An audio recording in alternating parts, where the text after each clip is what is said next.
So I wanted to take a little bit of time and talk about this hatchet that I mentioned being a 200-year-old hatchet.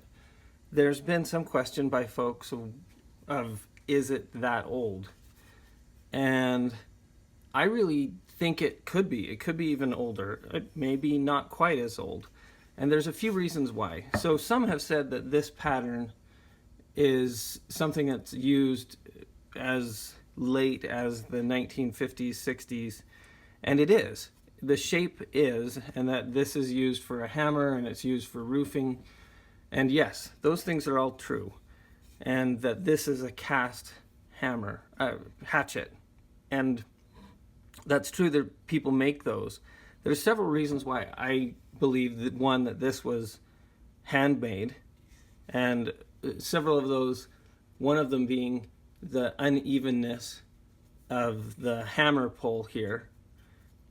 You can also see welding marks or hammer marks, and some say that maybe that's just from being abused and rusted as much as it is. But there's several other things also. So there's unevenness in the hammer here. There's when the handle wasn't in the eye, you could see that the eye was a hand-forged eye. It was not even.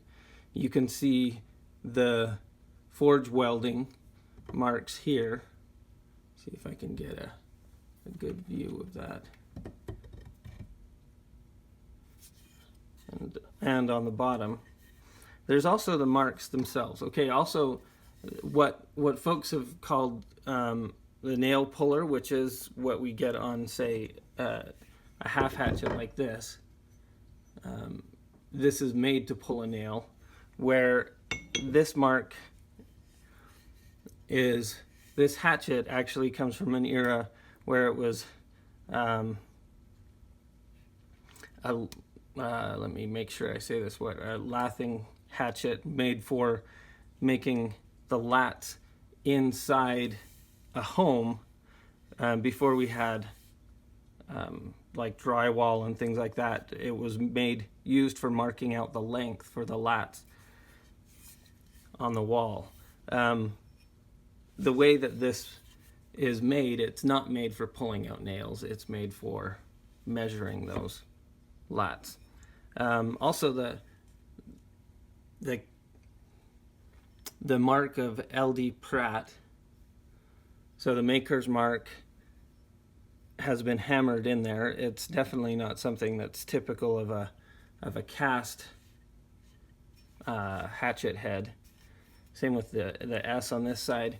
And then there's these HH marks that appear to have been scribed into the metal either during the forging or after, I'm not sure. But there's definitely an HH scribed in there. The other things that are interesting that makes me believe that this isn't even made from wrought iron, which is something that was used in the 1800s, you can see these different dark marks. At first I thought this was different types of corrosion, but you can actually see that these dark marks continue through the grain of the metal, that this metal is actually made from different chunks of metal that haven't even been kneaded together. Like when you would make the metal, there's not this even consistency throughout the steel itself. There are these different colors of different types of metal throughout the hatchet. It's not an even thing, which is why I actually believe that this was made from like raw iron and raw metal. Like the blacksmith who made this hatchet was making it from raw chunks of metal that they were hammering together and forging together. So it's all of those things together that really make me believe it's as old as I claim it to be. Now, at the same time, I'm not an expert. I have looked, though. This style of lathing hammer was used in the 1700s. So it was a common pattern. It was used. They even have these relics of these from during the Revolutionary War. When you look online, it was a common pattern in that era and older. And I got this, I've mentioned it before, I got this hatchet head off of eBay with a number of others from Montana. What I haven't done is I haven't reached out to the seller to see if they have any history that they could tell me. But I'm hoping that making this video, I do want to learn more about maybe where this came from, who L.D. Pratt was. I'd love to find out from you folks, my subscribers, if you can help me figure out who made this and maybe a little more history about this hammer or hatchet. And even if it's just this type of hatchet head, am I right with what I've said in this video so far?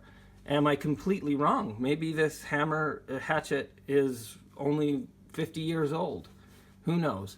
I want to know your thoughts. Please share with me in the comments what you think, what you maybe can find, what you know, and maybe we can solve this mystery together. So don't forget to give those old things new life, and I look forward to seeing you on the next video. Don't forget to like and subscribe, and we'll see you next time. Ciao.